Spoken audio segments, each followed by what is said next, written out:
Tony, you share that you've grown Zappos from literally zero in revenue to billions of dollars in less than 10 years through a lot of really unique and creative and innovative ways of doing business.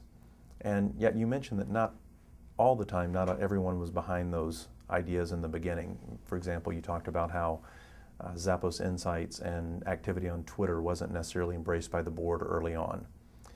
How would you advise our members to address this kind of innovative change and gain alignment around it? I would say the easiest is just to gain that alignment in vision and values from everyone in the organization, whether it's employees or investors or the board. That's not always possible from the beginning, but definitely that seems like that would be the easiest approach.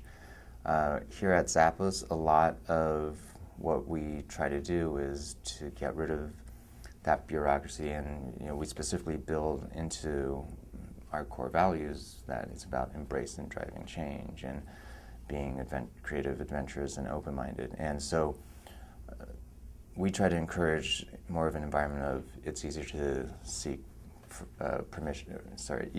easier to seek forgiveness than permission, and that's something that we try to build into our culture.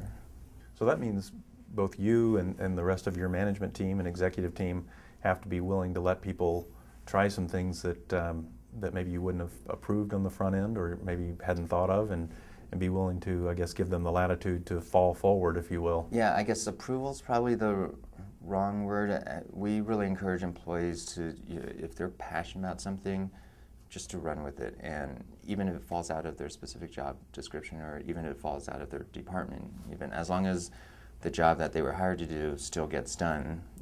We're at the size now where if they're passionate about some idea, chances are there's at least a couple other employees that would join you in helping you see that project or idea through. So you talk about passion. How important is that for you and how you founded Zappos, or how you have built Zappos? How important is that day to day? Personally, it's super important, but I think that's really something that we think is important for our employees and for pretty much everyone. Sometimes when I speak at entrepreneur conferences, I get approached by people asking me, "Oh, what's a good market to go into where I can make a lot of money?" And my advice to them is, rather than have money be your primary motivator, think about what would you be so passionate about doing that you'd be happy doing it for 10 years, even if you never made any money from it. The funny thing is, if they actually do that, then it'll actually greatly increase their chances of making more money, because your passion is what's going to get you through the tough times, and every business has its ups and downs, and your passion is going to rub off on your employees and have this ripple effect on the customers and business partners and so on. So yeah, I always encourage people to chase the vision or chase the passion, not the money, and the money will follow.